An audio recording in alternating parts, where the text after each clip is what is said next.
Bismillahirrahmanirrahim. Assalamualaikum warahmatullahi wabarakatuh. Jumpa lagi dengan Miss Heriani dalam pembelajaran Matematika Wajib kelas 12. Pada pertemuan kali ini kita akan belajar mengenai kaidah pencacahan. Sebelum belajar, jangan lupa baca basmalah dulu ya. Langsung saja kita masuk materi yang pertama, yaitu ada aturan penjumlahan. Bila suatu himpunan S terbagi ke dalam himpunan-himpunan bagian, yaitu S1, S2, S3, dan seterusnya sampai Sn, maka jumlah unsur yang berada di dalam himpunan S sama dengan jumlah semua unsur yang ada dalam himpunan bagian dari S. Jadi, secara matematis dapat dirumuskan seperti ini ya. Himpunan S sama dengan himpunan bagian-bagian dari S1 ditambah S2 ditambah S3 ditambah S dan seterusnya sampai dengan ditambah Sn. Baiklah, kita lihat contohnya. Jadi misalkan di sebuah toko ada handphone merek A dengan 2 macam model, merek B dengan 4 macam model, dan merek C dengan 5 macam model. Nah, dari model dan merek HP tersebut kita dapat tahu bahwa di toko itu ada berapa model handphone. Jadi dari mereknya kita bisa menghitung berapa model handphonenya. Jadi tinggal kita jumlahkan saja 2 model dari merek A ditambah 4 model dari merek B dan 5 model dari merek C. Maka di toko tersebut ada 10 macam model handphone. Kemudian selanjutnya yang kedua, itu ada aturan perkalian. Nah, pada aturan perkalian ini, apabila suatu peristiwa pertama dapat dikerjakan dengan K1 cara yang berbeda, kemudian peristiwa kedua dapat dikerjakan dengan K2 cara yang berbeda, dan seterusnya, sampai peristiwa ke N, maka banyaknya cara yang berbeda dari peristiwa tersebut adalah K. Jadi kita kalikan semuanya. Jadi K sama dengan K1 dikali K2 dikali dan seterusnya sampai dengan Kn. Nah, sekarang kita lihat contohnya. Seorang siswa memiliki 3 topi, 4 baju, dan 2 celana. Tentukan berapa banyak pasangan topi, baju, dan celana yang dapat digunakan anak tersebut. Oke, jadi misalkan di sini kita sederhanakan dulu soalnya. Misal kita hanya punya 3 topi. Jadi ada topi 1, ada topi 2, ada topi 3. Nah, jika kita ingin menggunakan topi, tentu saja kita punya 3 cara ya. Jadi kita bisa pakai topi 1, bisa pakai topi 2 saja, atau bisa pakai topi 3 saja. Nah, kemudian jika ditambah dengan adanya baju, maka berapa banyak topi dan baju yang bisa kita pakai? Misal, kita pertama pakai topi 1. Nah, topi 1 itu bisa kita pakai dengan menggunakan baju yang A. Kemudian atau bisa juga kita pakai topi 1 dengan memakai baju B, topi 1 pakai baju C, topi 1 pakai baju D. Maka ada berapa cara? Ada 4 cara. Jadi kalau kita tulis, untuk menggunakan topi saja tadi ada 3 cara. Ada 3 cara.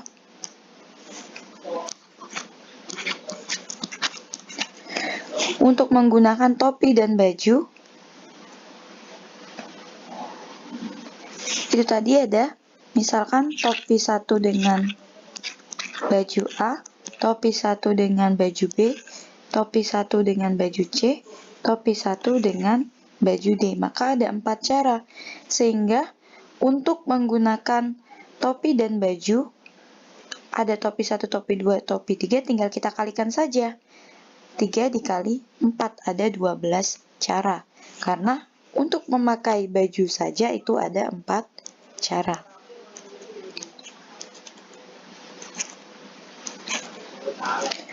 Nah, sama. Untuk memakai celana itu juga hanya ada 2 cara.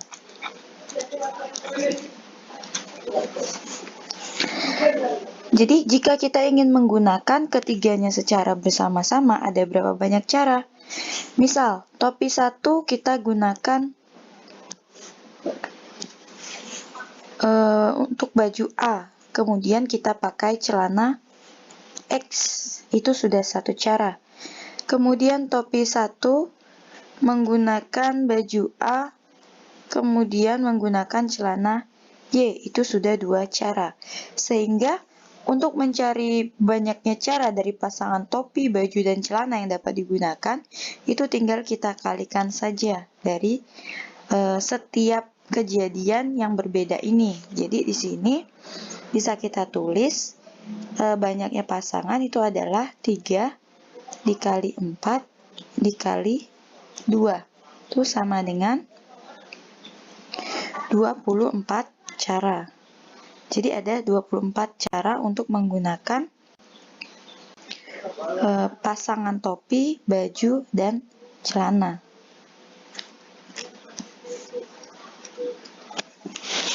Kita tulis di bawahnya. Jadi, banyak pasangan.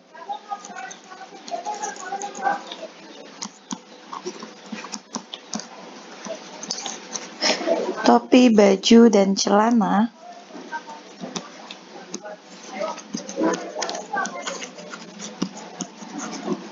yang dapat digunakan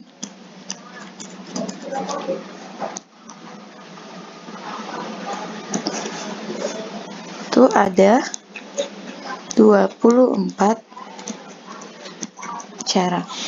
Nah, apabila dari soal ini kita ganti soalnya misalnya berapa banyak pasangan topi dan celana yang dapat digunakan anak, maka tinggal hanya kita cek perkaliannya, hanya kita kalikan 3 dan 2, berarti ada 6 cara. Begitu juga jika anak ingin memakai baju dan celana yang berlainan, maka caranya ada 8 cara. Kira-kira seperti itu. Baiklah, selanjutnya ada aturan pengisian tempat. Nah, di sini ada 2 tipe soal nanti. Jadi bisa adanya pengulangan atau tidak berulang. Misalkan kita punya satu kata yaitu kata topi. Nah, kata topi ini terdiri dari 4 huruf ya. Jadi ada T, O, P, dan I. Nah, misalkan kita akan membentuk sebuah kata baru menggunakan huruf-huruf yang ada pada kata topi ini. Jadi misalkan kita akan membentuk 4 huruf dari huruf-huruf yang ada pada kata topi. Misalnya contohnya huruf-huruf itu kita bentuk kata baru menjadi misalnya jadi O, T, P, I, atau bisa juga T, I, P, O, dan lain-lain. Nah, tergantung dengan permintaan dalam soal, itu apabila melakukan pengulangan nanti ada sendiri, jika tidak berulang juga jumlahnya pasti berbeda dengan adanya pengulangan. Nah, kita coba dulu untuk dengan adanya boleh pengulangan. Jadi karena kata yang akan kita bentuk itu ada 4, kita buat di sini 4 kotak. Seperti itu. Nah, kenapa 4 kotak? Karena yang kita bentuk itu adalah 4 huruf dari kata topi ini. Jadi berapa banyak huruf yang dapat kita bentuk, berapa banyak kata yang terdiri dari 4 huruf yang dapat dibentuk dari kata topi. Nah, untuk tempat yang pertama atau kotak yang pertama, ini bisa kita isi dengan semua huruf. Jadi kita bisa mengisinya dengan huruf T, O, P, atau I. Jadi ada 4 huruf ya, ada huruf T, huruf O, huruf P, huruf I.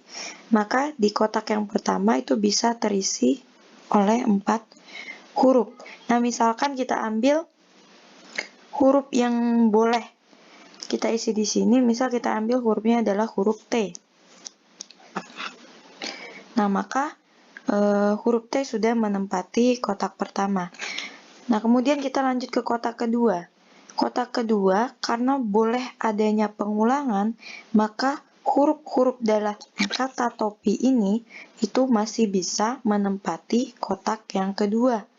Jadi di sini masih bisa semua hurufnya menempati kotak yang kedua. Jadi misalnya untuk kotak yang kedua ini kita ambil hurufnya adalah P, gitu.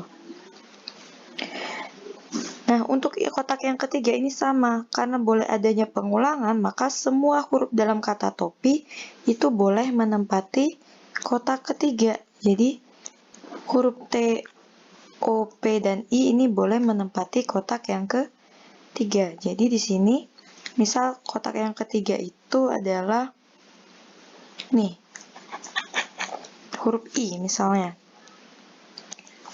Jadi, jumlahnya tetap ada 4. Nah, untuk kotak yang terakhir, jadi huruf terakhir itu juga bisa kita isi dengan 4 huruf. Jadi, bisa kita isi dengan 4 huruf, topi juga. Jadi, T, O, P, I. Nah, misalkan di kotak yang keempat ini, huruf yang mengisinya adalah huruf P.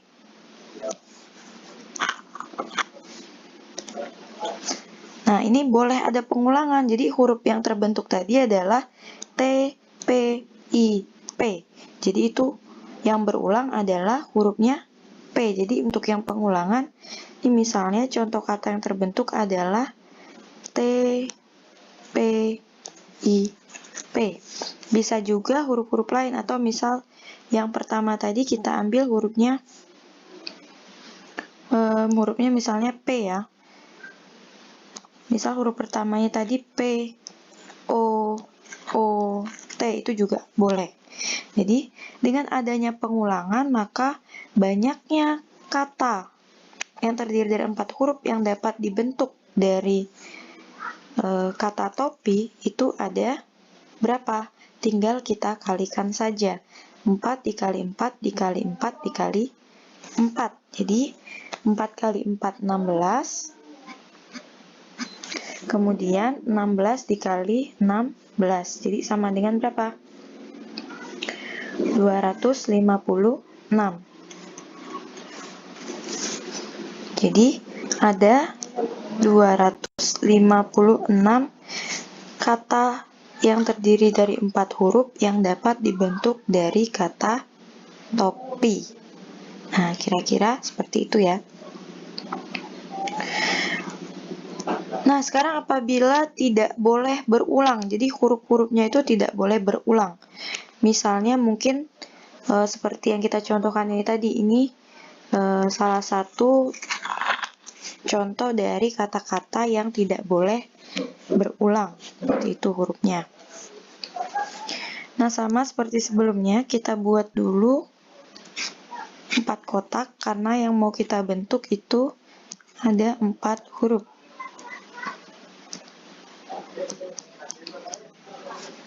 Oke, kita buat 4 kotak.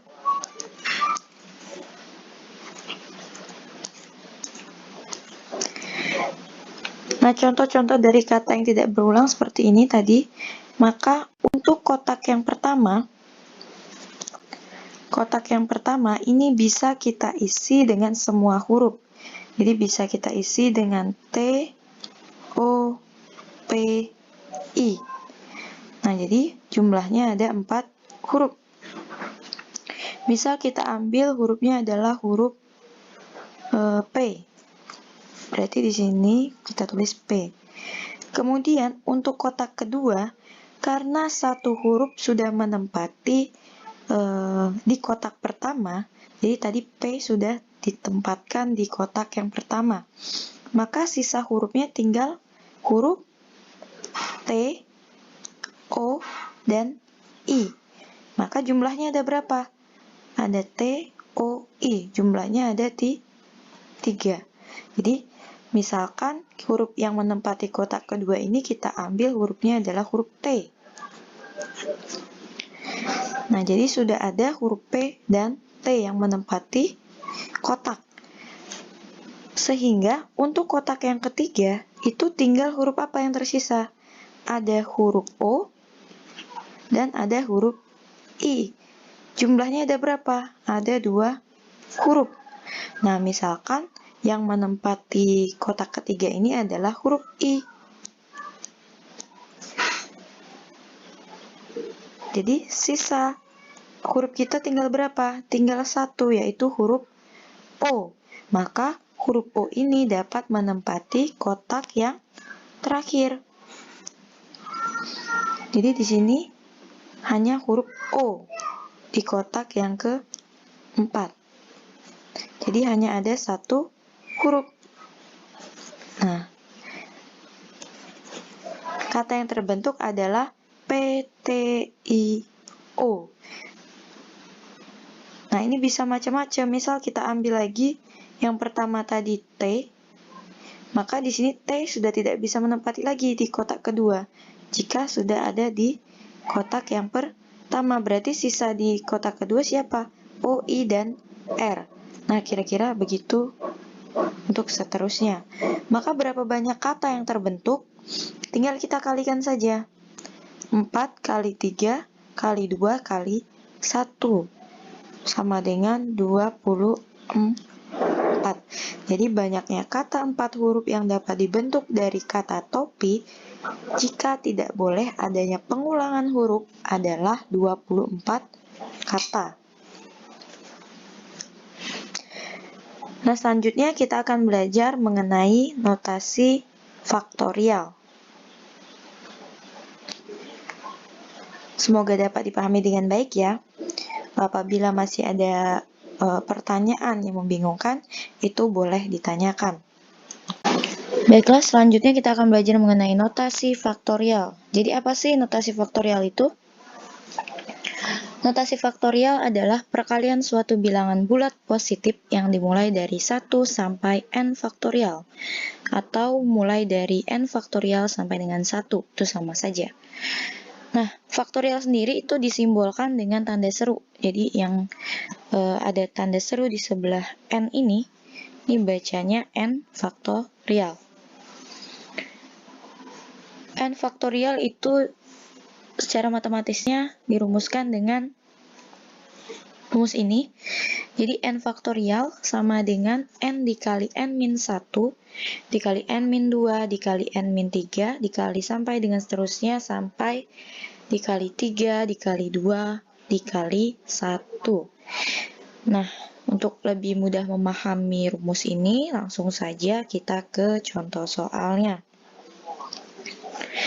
Nomor 1 itu ada 4 faktorial. Jadi cara membacanya adalah tanda seru itu dibaca dengan faktorial. 4 faktorial, 8 faktorial, 3 faktorial.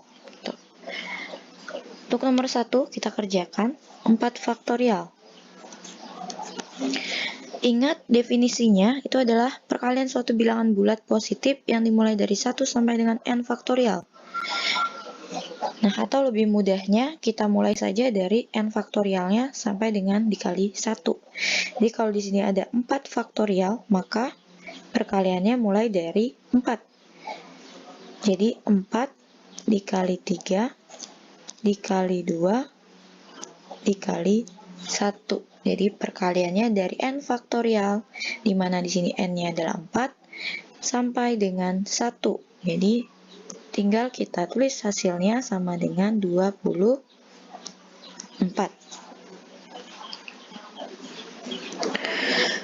Untuk nomor 2, nah ini pembagian operasi pembagian pada notasi faktorial. Untuk pembagian, kita boleh menyederhanakannya dengan melihat faktorial yang terdekat, itu artinya yang lebih kecil dari yang satunya. Nah, di sini kita lihat 8 faktorial yang di bawahnya ada 3 faktorial. Maka untuk 8 faktorial itu bisa kita sederhanakan menjadi 8 dikali 7 dikali 6 dikali 5 dikali 4 dikali dengan 3 faktorial. Nah, ini bentuk sederhananya. Jadi yang di bawahnya tetap kita tulis 3 faktorial. Jadi untuk menyederhanakan faktorial itu kita harus melihat yang terdekat dengan faktorialnya. Gitu. Jadi di sini bisa kita sederhanakan 3 faktorial kita coret. Sisa 1, jadi tinggal 8 kali 7 kali 6 kali 5 kali 4. Itu sama dengan 6.720.